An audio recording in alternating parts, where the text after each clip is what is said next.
Luno, the fastest, easiest way to buy Bitcoin. If you're just getting into crypto, it's the perfect place to start. Hey guys, and welcome back to the Layah Heilpern show. As usual, it is powered by the VC firm Icon Plus Capital, and it is sponsored by BlockFi. So right now with BlockFi, you can get up to, I think it's around 9.5% interest on your stablecoins. So pretty great. I actually do use them. I really enjoy using them. And if you want to sign up, there's a link in the description and in the comment section. So today we have a really exciting guest. We're going to talk about a really broad range of topics. So it is the macro investor, libertarian, YouTube host, TradFi expert, and all-round extremely knowledgeable individual. It is George Gammon. George, welcome to the show. Thank you for having me. Yeah, it's quite a list of qualifications, but one thing I'm not good at is social media. So hopefully I got that tweet right. Yeah, no worries, no worries. We'll see how that goes. But yeah, it's good to have you. We were chatting earlier and I was saying that I've been following a lot of your content, your YouTube content, but in particular with everything that's going on in the world right now, you have some very insightful views when it comes to the lockdowns and the increased government intervention that we've seen. So I want to talk about everything. So I'm really excited to have you, but I would really just like to pass it to you actually and ask you, what would you say right now is the most important topic to talk about? I know that there's inflation and you've spoken a lot about that on your YouTube, but what for you right now is the most concerning thing? Well, it doesn't matter how much Bitcoin you have, gold, silver, real estate. If you ain't got freedom, you got nothing. Absolutely. So that sums it up. If you're locked up in a cage, it doesn't matter what your portfolio looks like. It doesn't matter how many dollars you have in the bank. And what people need to realize is it's not just about freedom. I think that's priority number one. But it's also about understanding what wealth is. And wealth has nothing to do with your bank account. Wealth has to do with how many goods and services you have access to. And I always use myself as a good example. My portfolio today has a bigger number on it than it did in 2019. But am I richer or am I poorer? Well, obviously, when we look at the standpoint of freedom, I'm much, much, much poorer. But even if you look at it from a standpoint of how many goods and services I have access to, I'm also poor. The last time I went to Whole Foods, 20% of the shelves are barren. So that means I can't buy that stuff. It's almost impossible to get a reservation at a restaurant, as an example. It's, I mean, you go down the laundry list of items that are no longer available. And again, it doesn't matter if your portfolio is done well. You are poorer today than you were in 2019. And people really need to understand that. They need to open their eyes. I always use the example of a deserted island, right? If you're there with a chest full of $1 billion or $1 billion worth of gold, or you've got your $1 billion worth of Bitcoin, are you rich or are you poor? You're dirt poor because there's no stuff. And this is what people need to realize. And, you know, there's this massive push towards authoritarianism, but there's also a massive push to try to convince people that they don't need to produce, that they can just sit there and float through life and they can speculate, they can gamble. Or now, you know, we're looking at what's coming out with Best Buy, Nordstrom's, and Gap. Now we're incentivizing, or we're telling people that they not only have to go to work, but they can just steal whatever they want because they're not going to prosecute anyone that steals a dollar amount under $1,000. So it's this whole just bizarre push that we have in the United States and in the Western world, and as far as freedom globally, that I think takes us to a very, very dark place. And this is the road to serfdom. If people don't see that, they're just not paying attention to history. You know what really concerns me? It's the lack of outrage that we've seen. So in Austria, vaccines are now compulsory. So we don't know whether that means you go to prison or whether you get a fine or whatever that means if, you know, the government takes, if you don't allow the government to have full say over what happens to your body. So why, you know, it's so obvious for you and I, but why do other people not see it? Because all they do is pay attention to bumper stickers on CNN and MSNBC. These bumper sticker slogans. What they're trying to do is they're trying to take complex topics and they're trying to understand them with very, very basic slogans that you can fit onto a bumper sticker. And unfortunately, the cerveza sickness, if you want to call it that, it doesn't work that way. It's like the weather. It's like the economy, that it's incredibly complex. And to sit there and just say that a medicine, as an example, is just quote unquote good, or it's quote unquote safe. What does that even mean? You've got to define those terms. And I think, I was listening to some people in the mainstream media and their arguments that they have, because I always constantly ask myself, maybe I'm missing something, right? And it's the bottom line is they're not doing any research, because you have these slogans that are just repeated over and over and over and over again in the mainstream media. So people that don't have the time to do the research, they just think they're obviously true, when in reality they have nothing to do with what is accurate, and they're just completely fiction. They've been made up to push a narrative. That's really the bottom line. As an example, they're saying that these we'll call them medicines reduce the rates of transmission, and that's just not true. If you look at the viral load, that's the exact same with regardless of what your medicine status is. That now you could say, well, it's a reduced chance of getting this cerveza sickness in the first place. Well, that's fine. But then you have to ask yourself, if someone does get the cerveza sickness and they've chosen to take the medicine, what are the chances that they get symptoms? It's a lot lower. That's the defined benefit of the medicines. Okay, so if you have that same viral load, if you're out there walking around, going to work, you're going to the house party, you're going to Thanksgiving dinner, you're doing all these things, going out to the mall, you don't even know you're sick. You don't even know that your viral load is so high that you're most likely transmitting that to other people. Whereas if you have chosen not to get the medicine, then you're going to know you're sick and you're going to have symptoms. So this is the nuance that is required in these types of debates that are completely void in the mainstream media. And unfortunately, the people just go along with it. And I don't, that's the part that I can't understand why. I think we need to have some level of skepticism, especially when these institutions and politicians have been lying to the people from the get-go. I mean, how many times does someone need to lie to you until you become skeptical of what they're saying, right? I mean, when Fauci comes out and says, oh, masks don't work, and 2 weeks later, oh, masks work. And then Biden says in December 2020, we'll never have mandates in the United States. And 6 months later, you got mandates in the United States. He says, oh, we're never going to need boosters. And he says, oh, well, actually, yeah, you need boosters. And they say, well, why? Why did you lie? Well, we had to. Because if we wouldn't have lied, then people would have done what we wanted them to do. And they just come out and admit it. So I don't understand how someone, as an example, the 5-year-old child, can listen to an individual or an entity that has lied to them over and over and over and over and over again, and now tells you that a specific medicine that we really don't know the long-term consequences is quote unquote safe for your 5-year-old. How do they believe them at this point in time? It's absolutely staggering to me. But the good news is you're seeing a lot of people really push back. I just did a story about 600 employees at Google that signed a manifesto to the management where they're pushing back against the mandates, and they're articulating their position extremely, extremely well.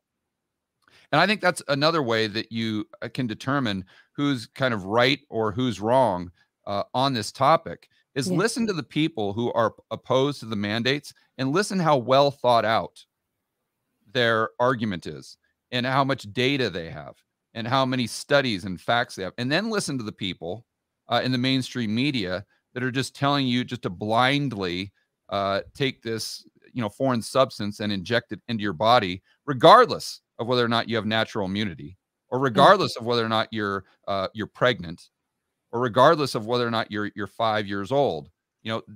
Listen to their arguments, and you'll notice how shallow they are. They're completely void of facts or data at pretty much every level.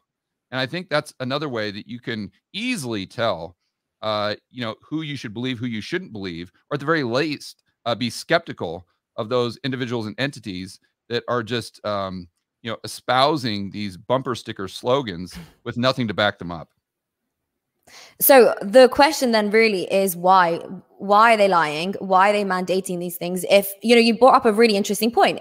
If you've had the medicine, I like the use of that word, smart, if you've had the medicine, and you're going about your day, you can still pass it on, but obviously you'd have lower symptoms, and so that could be dangerous. But if you haven't had the medicine, then you would feel sick and you stay at home and you wouldn't pass it on. That's really interesting. That's a great piece of nuance there that we're not talking about. So why is that happening? Now you have to also have had the medicine to enter the United States, the land of the free, not so free. So it's getting worse. Like, this freedom is they're really clamping down on it.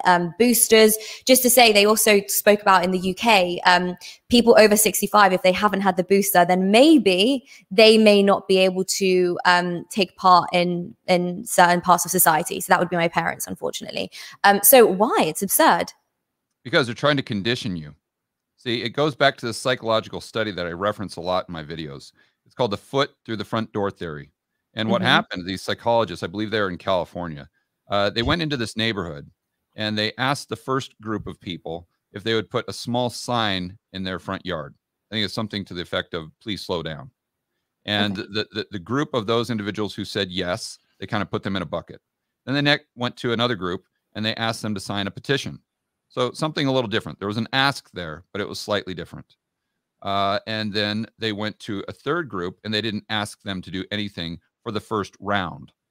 Okay. Then they went back to those three groups and they said, okay, now what we'd like you to do is put this giant sign in your front yard saying pretty much the same thing. So the group that they didn't ask anything of to begin with, less than 20% said yes to the big sign. Yeah. The group that had something they agreed to do, but was slightly different, that was the petition. Their rate of acceptance for the big sign was about 55%. With the group that agreed to the small sign, over 75% of those people agreed to a big sign. See, so what this tells us is that just the way we're hardwired as human beings, when you get us to agree to something small, the probability of us agreeing to something bigger and bigger and bigger in the future increases. So you start off with, well, we'd like you to wear these masks. Okay, we'll do that. Yeah. Oh, actually, you know what? We'd like you to lock yourself in a cage. And oh, yeah, thanks for doing that. But actually, we want you to shut down your small business. And oh, actually, you know, now we need you to wear 5 masks. And oh, yeah, thanks for doing that. But now we need you to inject this foreign substance into your body. And oh, yeah, you did that. But now we need you to do it to your kids as well. And you see, my point there is that this is a way to condition you, to get you to agree to things that you never, ever would have agreed on or agreed to do back in 2019. But the problem here, and especially for the do-gooders who want to stick up for this mandate, the people who truly do believe that it's still about health, the problem there is that once the cerveza sickness is in the rearview mirror, assuming we get to that point, the power and the control that you give to the government is not going to go away. They're not going to give it back to you. That freedom and liberty they take away, you're not getting it back. You see, but even if this conditioning process was unintentional, it still sets society up to be controlled to a greater degree than they were before. And that is the real problem here. When you're doing a thorough cost benefit analysis, as far as these mandates, these policies, the lockdowns, the mask mandates, the medicine mandates, you know, just list whatever policy you want to throw out there. When you're doing a thorough cost benefit analysis, you not only have to determine what the dangers of the cerveza sickness are, you also have to determine what the benefits of the medicine is.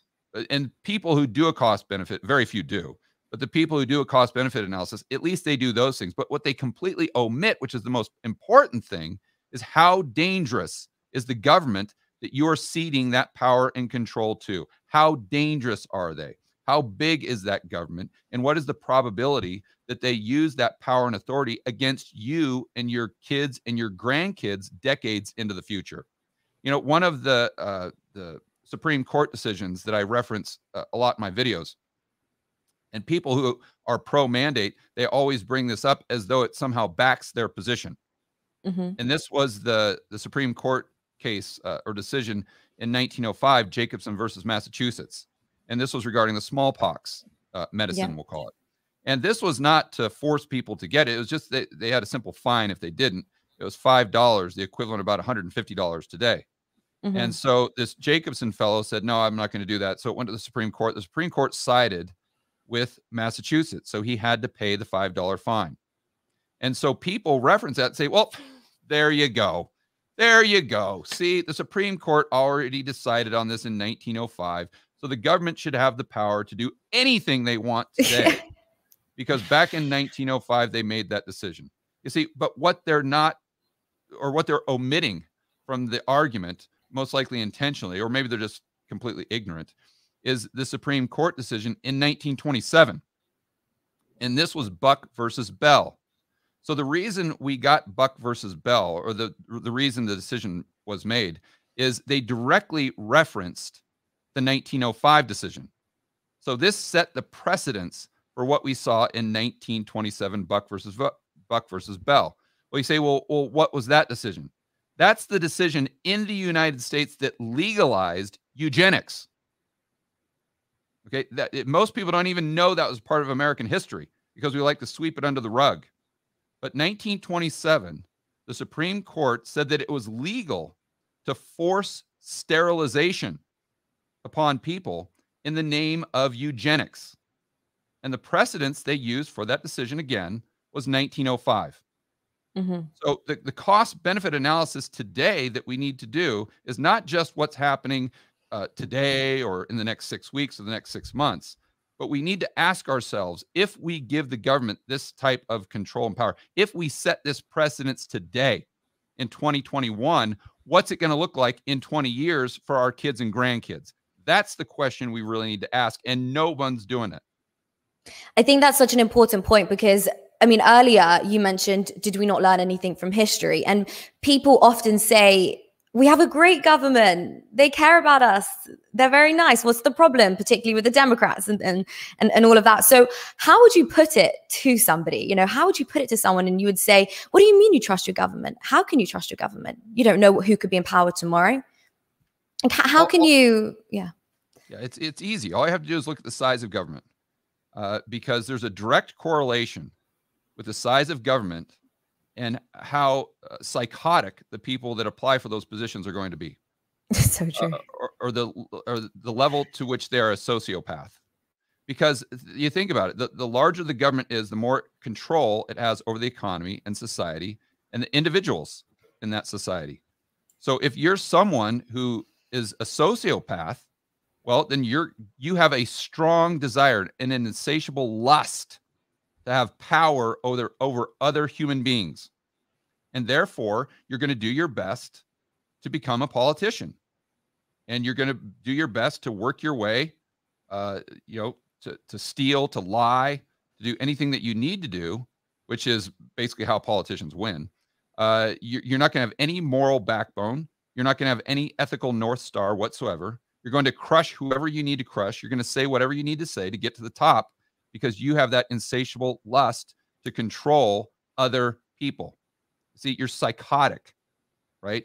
Now, if we had a small government like we did, let's say back in the early 1800s, well, then you would have people like George Washington, where you literally had to twist their arm for years to get them just to be the president of the United States.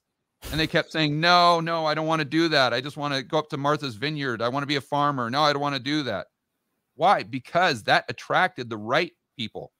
When government is small and government doesn't control the people, or maybe better said, when the government is afraid of the people, instead of the people being afraid of the government, that's when it attracts the people that you want to have as politicians, right? When the people are afraid of the government, when it has that much power and control, then you're going to get people in there that are these future dictators or have the propensity to be a dictator. And even if you say, oh, George, that's crazy talk.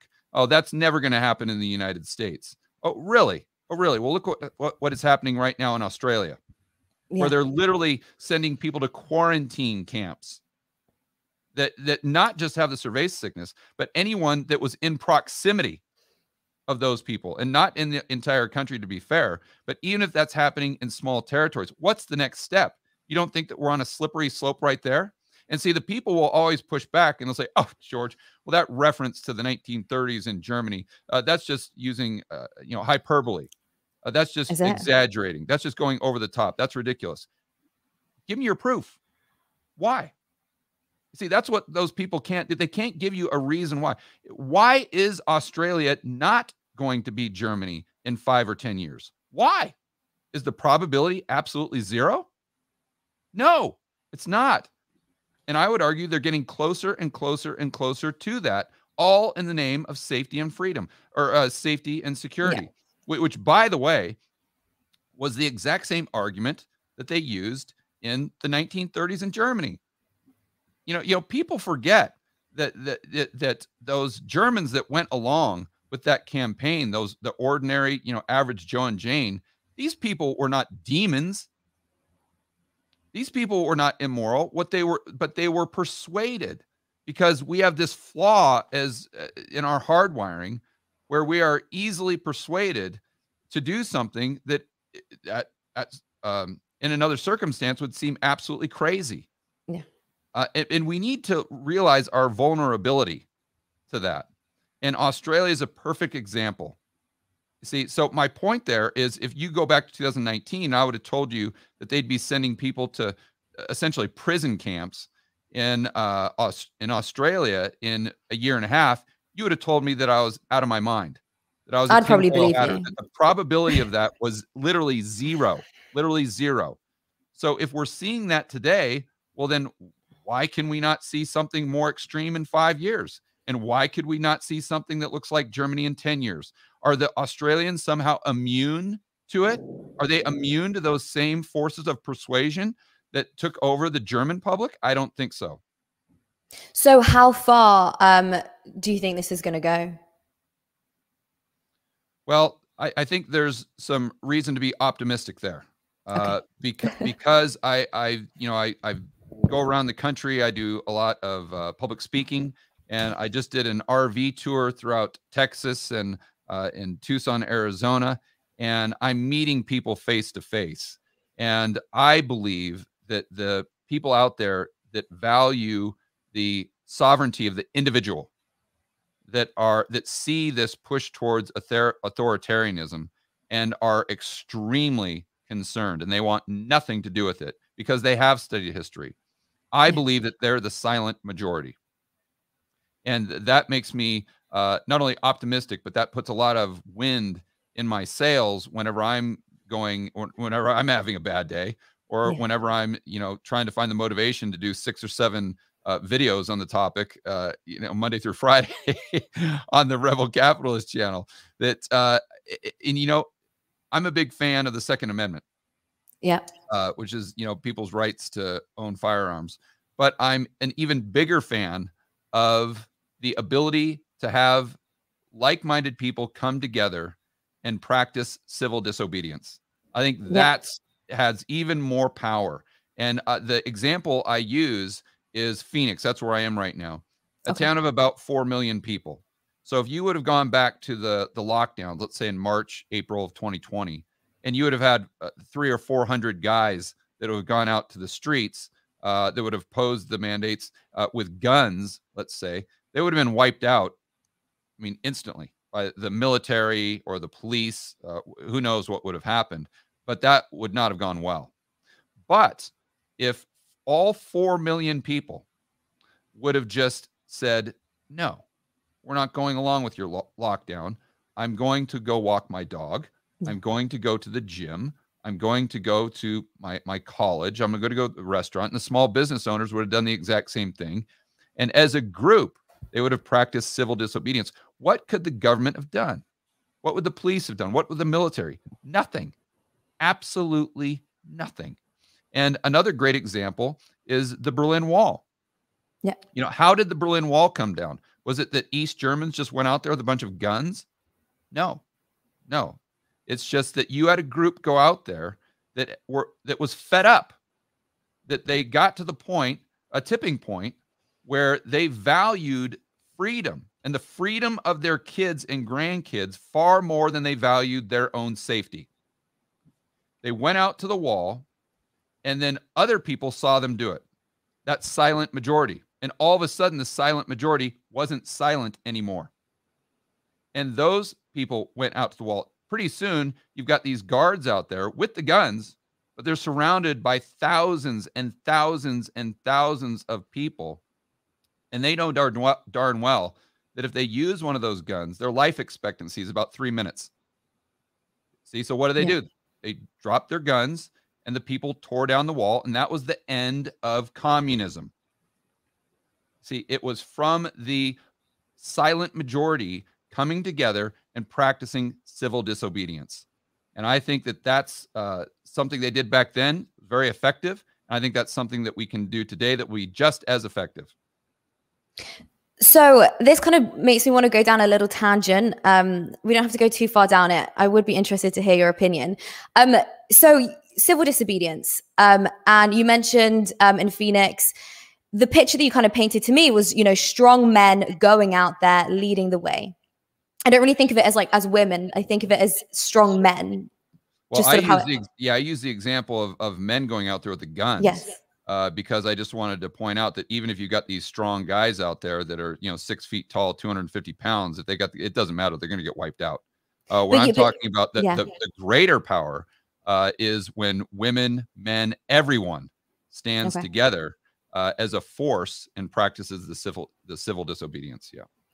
But still, on that point of men going out there with the guns and so on and so on, I do believe that it would be, men are technically bigger than women, men are technically stronger than women physically. And I do sort of feel that it would be men, strong men, that would lead the way and fight communism. Like, I'm sure if we looked at the Berlin Wall, the ratio of men to women who actually were able to pull that thing down would be men.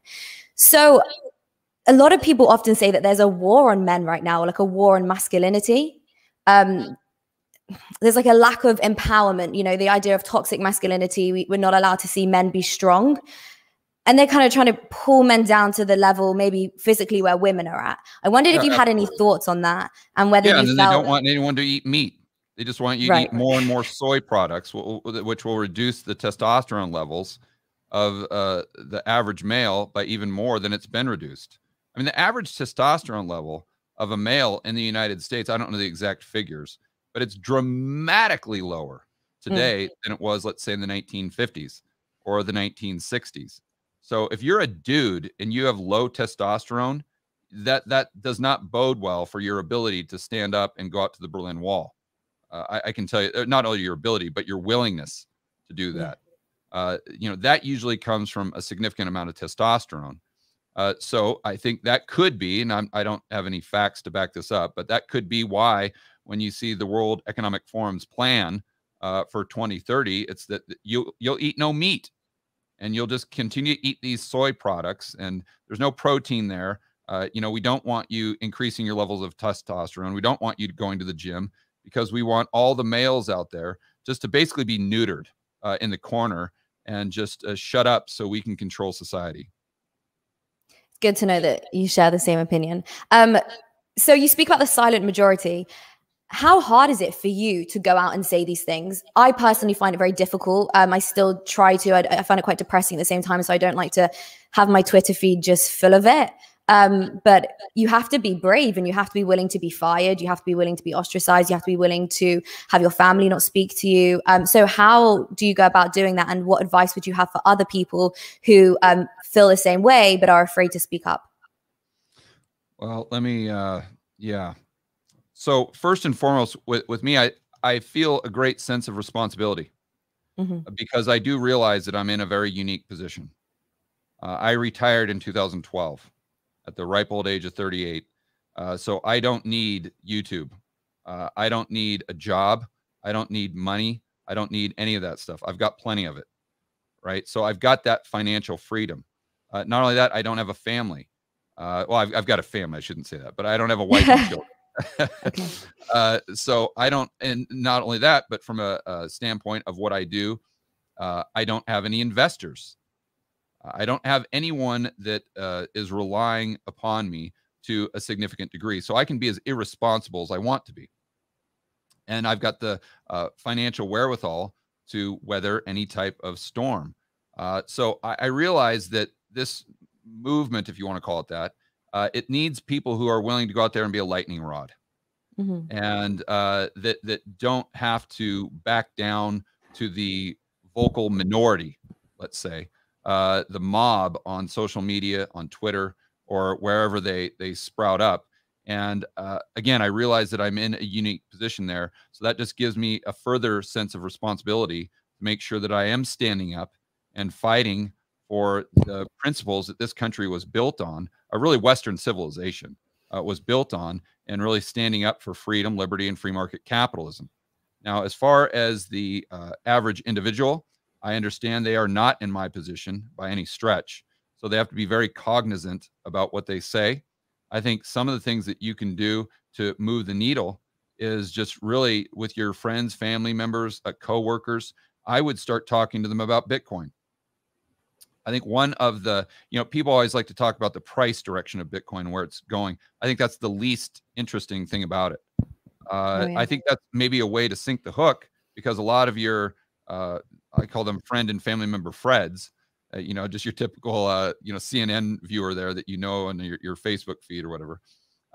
They might not get interested in Bitcoin if you start talking to them about the principles of Hayek or Mises or something like that. But if you start talking to them, oh, did you see Bitcoin went up by 20% or 100% in the last 6 months? Oh, really? Wow. Oh man, my pension fund might not be there in the future. What is this Bitcoin thing? I've heard about it. Let me know more. I want to understand more. So then you introduce them to Bitcoin. But then what hopefully they'll do is they'll start to understand the principles of sound money. I think that's what makes Bitcoin very interesting. It's the philosophy behind it. And then once they are introduced to the concept of sound money, then they'll most likely get into Austrian economics. And then from there, it's going to lead them straight into the value of the individual sovereignty, freedom, and liberty. And so I think that's a very indirect way that people can really affect change in their local community. But I would argue the same thing about gold. Maybe that's a conversation that you can have with some of your buddies at the bar, or some of your, girlfriends when you guys are out, is just talking about precious metals, because I think that's another way that they'll go down that rabbit hole, if you will, and come to the same conclusions, because it takes them and it introduces them to the value of those sound money principles that we were talking about earlier. And then they stumble across the freedom and liberty movement, maybe libertarians like Ron Paul or Tom Woods, Bob Murphy, etc. And then lastly, that's another thing that I do is maybe just at an appropriate time, send them a video of Ron Paul. And I love Ron Paul for a lot of reasons. But one of the great things about him is he's very, it's tough to hate Ron Paul. And even if you're someone that's way on the left, your typical Bernie Sanders or AOC type, or someone that watches CNN constantly, it's tough to get mad at Ron Paul and say, oh, I hate that guy. He's just, he's a crazy alt-right racist or misogynist or something like that. And so if you send them some videos of Ron Paul talking about the values of freedom and liberty, maybe not some of the hot button issues that we've been talking about on this video, but maybe some more, benign topics, just kind of zooming out and looking at society and the principles and why we should value freedom over safety. And then again, let them kind of digest that information, and hopefully they'll consume more. And 3 or 4 months later, you'll talk to them and they'll say, you know what? I really appreciate you sending me those videos. And in addition to the Ron Paul videos, I just recently read The Road to Serfdom by Hayek. And, I want to talk to you about this. I think that's the best thing that the average person can do. Yeah, I definitely agree with you that the philosophy behind Bitcoin, for me personally, is the most exciting thing. The fact that it does empower personal responsibility, individual freedoms, and so on. So how did you first come across Bitcoin? Because obviously I know you come from the traditional financial world. So how did you come across Bitcoin? Well, I don't know if I came from the traditional financial world. I've never taken a finance class in my life. I've never taken an econ class. I almost flunked out of high school.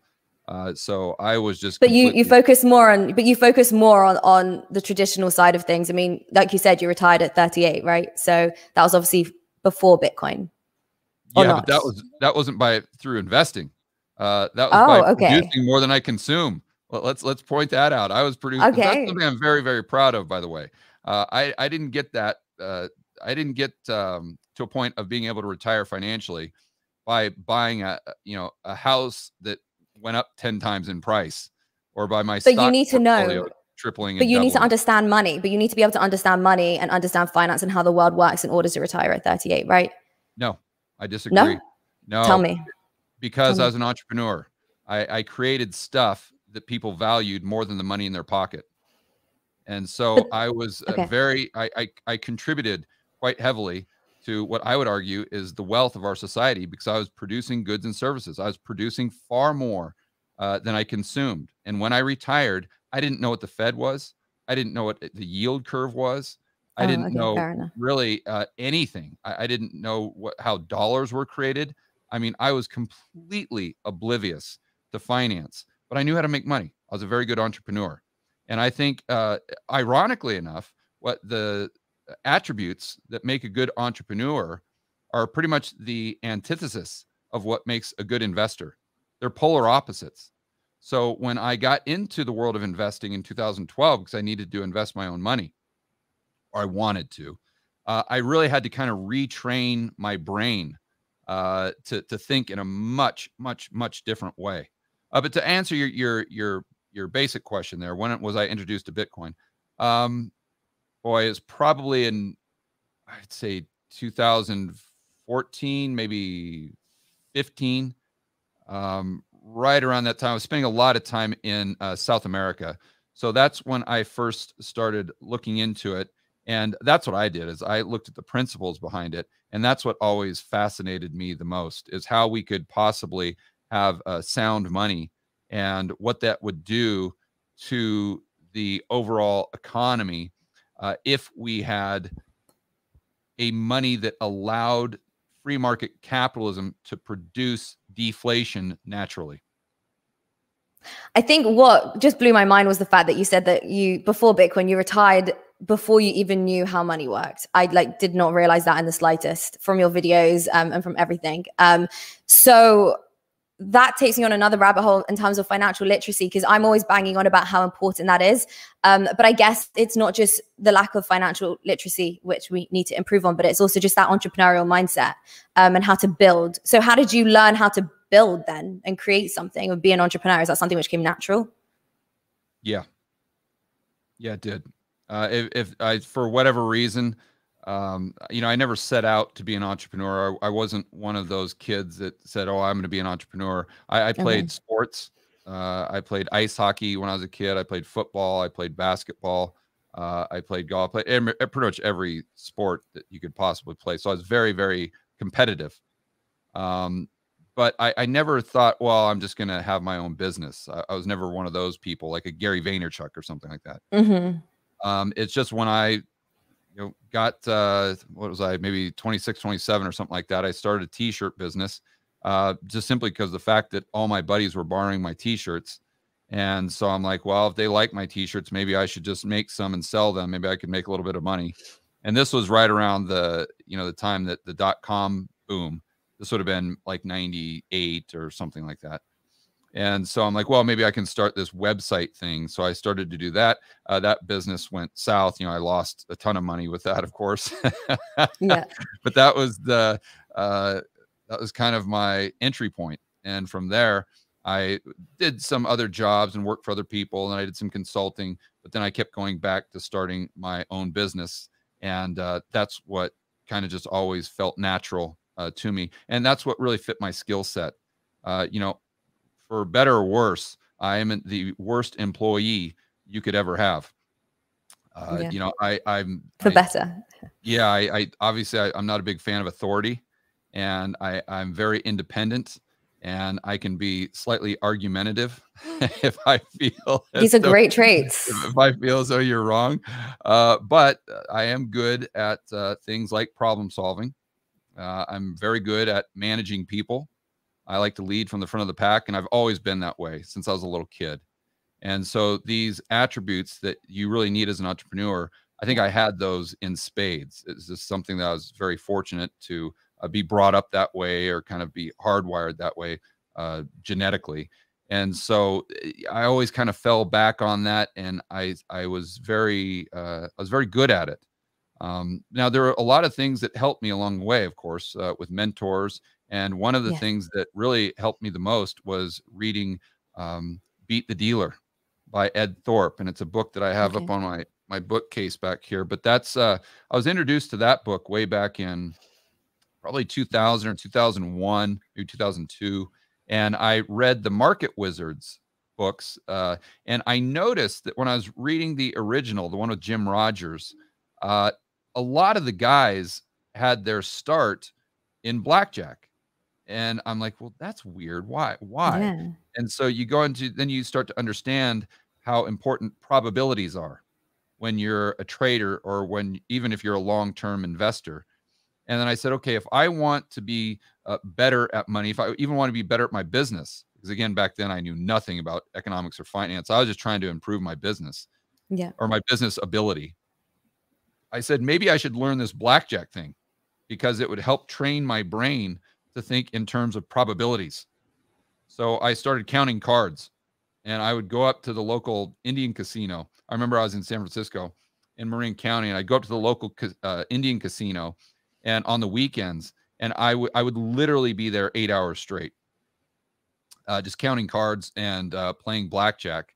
And I would make very, very small bets, so I'd never get kicked out or anything. But the whole purpose was just to get my brain to think in those terms. And then I did that for probably 6 months or so. And then I started to apply those principles to the next business that I had, and just really try to make it a numbers game. And I won't go into great detail, but I think that's one of the main reasons why that next business became so successful. And the business after that is the one where I'd really fine-tuned those ideas and that skill set, along with the skill set we were talking about earlier with problem solving and managing people, and being very ambitious. That's another one, and self-starting. But I was able to combine all those. And then in 2007, I started a business that was, from a financial standpoint, was extremely, extremely successful. Yeah, I think I'm still so fascinated by the fact that you just didn't have that financial literacy. I think your story is really interesting. I think I love the fact that it is all about having those skill sets, being, it's not just about having a vision, but it's about not being agreeable, being competitive, slightly aggressive in some ways with your goals. So yeah, I think that's really important. I even think it's important sometimes for women to be aware of those things, because I don't think those kind of traits come naturally. So I often say, if women do want to, be that CEO, or be more successful, whatever it is, then you're going to want to adopt those masculine traits at times. So I think that's interesting. But I want to talk a little bit actually about inflation. I saw a couple of videos that you had posted about it. And I think what's fascinating me right now is the video that just surfaced. I think it came out of the UK actually. And it was sort of saying that economists didn't know that inflation was going to be like this. So like, how do I know? Like I'm in my 20s. Like how do I know that inflation was going to be awful after all the money printing, and by the time they open up the economy? So how did they not know? Did they know? Are they lying? What's your take? I think they're just ignorant. And what happens? Really? Are they that ignorant? Yeah, I think so. What I've noticed is, as we're raised as kids, we have a significant degree of common sense. Okay. The BS meter, I think, is very fine-tuned. And when people who are interested in economics or finance, when they go to college and actually study economics, the whole process, I think, is really meant to replace the common sense with graphs, models, charts, and what you would expect from the School of Keynesian economics.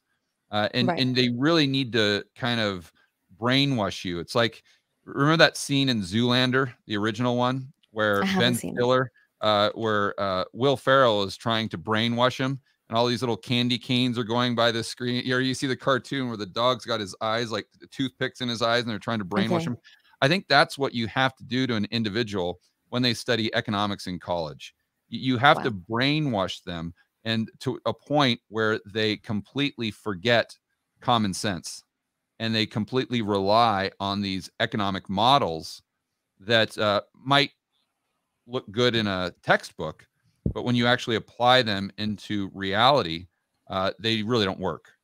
And so that's what I think they kind of fall back on, because if those economic models weren't true, you got to take your stereotypical PhD economist. Mm-hmm. And if those models weren't true, then that would mean their entire career has been a farce. Their college degree is a farce. Yeah. Pretty much everything they've done in their life. Now you're dealing with some extreme cognitive dissonance.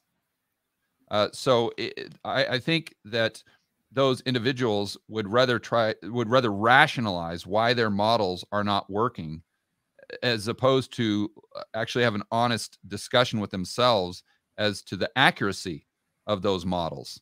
So this perpetuates more and more and more of these predictions, let's say, where to the person just using common sense, they come to the conclusion that how could you not know that? Yeah. You've got the supply of stuff decreasing substantially because you're locking everyone in a cage. And then what you're doing is you're giving these people trillions of dollars. I use a chart often in my videos, and I'm not sure about the UK, but here in the United States, they have a Fred chart. Kind Okay. of breaks down M2 money supply. And this Fred chart shows the dollars, the amount of dollars that are in checking accounts of American households in aggregate total. All right. So basically the amount of dollars that are in checking accounts for the average Joe and Jane. Going into 2020, the number was right around 1.2 trillion. Today, it's $3.6 trillion, an increase of 2.4 trillion when your starting point is 1.2 trillion. So how can you expect, or how can you create that many currency units on the balance sheet of the average American and reduce the amount of goods and services produced and expect anything other than consumer price inflation? It kind of reminds me of that cognitive dissonance and being unwilling to accept where you've gone wrong, given if you built your whole life on something. Sort of reminds me of what we were talking about when we were speaking about lockdowns, and why people are so blind to it. I think it's sometimes so hard to accept that everything that the foundation of society is built on is a lie or is inherently slightly corrupt. Well, that gets very deep, because you've got someone's worldview that believes we should have more government. That's their basic worldview. That's their religion. And then you've got the other group that maybe they believe that we should have smaller government, but those are kind of, or we should have more power in the private sector. And then the other group believes we should have more power in the public sector. Well, you can't have the public sector, or you can't come to the conclusion that the public sector is lying to you about mandates, if they're lying to you about the medicine, if they're lying to you about anything. You can't accept that, because if you accept that to be true, then it completely collapses your entire belief system. Because if the government is lying to you about that, then what are they lying to you about in terms of welfare? What are they lying to you about in terms of, let's call it, racial or social justice?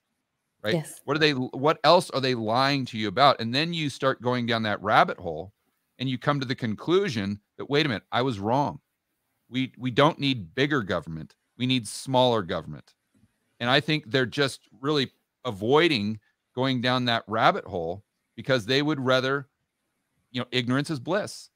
They would rather live their life in a state of ignorance and be able to sleep at night, just telling themselves that their belief system is correct morally, instead of taking the red pill, if you will. Yes, I'm going to say and that. discovering those uncomfortable truths. Yeah, I think it really, I know it's so cringy and stereotypical, but The Matrix, what a great film. Red pill versus blue pill. And actually the final one that is coming out, I think in a few weeks actually. So what an iconic moment for it to be released. I think it's interesting on a lot of different levels. Remember when Neo took the red pill and he woke up in that capsule of gel because he was able to see reality? And all of the other human beings that were there trapped in that reality, and they thought that they were living just a normal life, but they didn't realize that the machines had them in as this, batteries. In this capsule of gel, just keeping them alive. And I would look at that in terms of what's happening right now in Australia. And I say this, and people may say that's an extreme, but that my point is, at a certain time, you have to ask yourself if being alive is the same thing as living. You see, those people in the capsule in the Matrix, they were alive, but they weren't living. And it's just like the people right now in Australia. They might be alive, but they're not living. The government is stealing years away from them, ironically, all in the name of safety and the greater good. Yeah, I think you speak so eloquently about it, and I really appreciate you speaking out about it and coming on the show and really just going through all of this, because it's so it's awful. For me, it's so unethical. I've been talking a lot about it on across my social media stories, and just unethical is the only word that I can really come to. I don't think there's anything okay about it. And you're right, stealing people's time. Like, I feel that way. I feel I'm in my 20s. I feel like my time is literally being stolen. But it's okay. I will. I have other ways to live a great life. Have to do. They have to. They can't just look at lives lost. They have to look at years lost. So let's look at Australia again as an example.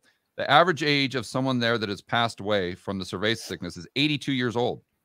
So let's just give all those 82-year-olds the benefit of the doubt and say they would have lived another 5 years, which is highly unlikely. Highly unlikely, yes. Let's just say that they did. Now, let's say they have zero, or they have 1,000 deaths, something like that. And you compare that to Florida, a country of relatively the same population. They have, let's say, 50,000 deaths there. You say, well, my gosh, Australia is doing so much better of a job.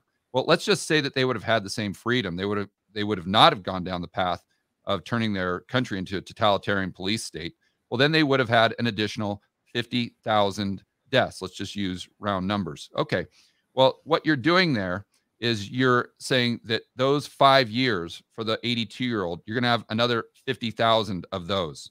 Okay. So how many years does that equate to? That's 250,000 years. Okay. So you'd have an additional 250,000 years loss. We say, George, that's absolutely catastrophic. That's horrible. We can't have that. Okay, but look at your alternatives, right? As Thomas Sowell teaches us well, there are no solutions. There are only trade-offs, right? So we've got that as our starting point, but what do you have to do to save those 250,000 years, by the way, from old people? Well, you have to lock everyone in a cage. You have to steal years away from the young people. So let's just say that there's a population of 25 million, and half of those people, 12.5, have been in lockdown for 12.5 million have been in a lockdown for 1 year. Well, now what you've done is you've taken 12.5 million years away from your population, your young population, by the way, just to give 250,000 years to the population that's over 80 years old. You see, how does that make any sense at all? It doesn't whatsoever. So if you're truly concerned about saving years, which is basically saving lives, then you should completely abolish all of these lockdowns, and you should take a stance that Florida has taken and Texas has taken, among many other states, where you let people make their own decisions. Yeah, I think it's phenomenal when you put it like that. I'm actually in Florida right now and loving it. And it just blows my mind because the UK is potentially looking at going into another lockdown. Europe, of course, if we've spoken about. And I think actually what's the creepiest thing is, and I was thinking about this the other day, everybody's out here and they're smiling. Everybody's happy. There's no masks. There's no social distance. And everyone is just happy. And then I'm thinking about everything that's going on in Europe. And I'm like, then is that even necessary? Like, how can we survive and be okay here? Yet where I'm from in Europe, it's getting worse and the riots are starting, the fires are starting. You know, and when you weigh those things up, and really the science technically should be the same everywhere. The science should be the same everywhere. The medicine is the same. The disease is the same. And yet totally different responses. It's really heartbreaking, you know, but that's because one group of people are actually living and the yes. other group of people are just alive. Exactly. But George, I want to thank you so much. I really do appreciate you coming on and going through all of this with us. Do you have any last words? What are you working on right now? Where can people follow you? Tell us your Twitter and your YouTube. Yeah, they can just Google George Gammon. It's just typical spelling of George. Last name is Gammon. I'm probably too many things will pop up for my own good there. We got Twitter, all the social media, and all the YouTube channels. Yeah, guys, go follow George. And I think we just need to have more of these conversations. And hopefully we can, I don't like to use this expression, but wake more people up. George, thank you so much for coming on. Thank you everyone for watching, and we'll see you all next week. Bye-bye.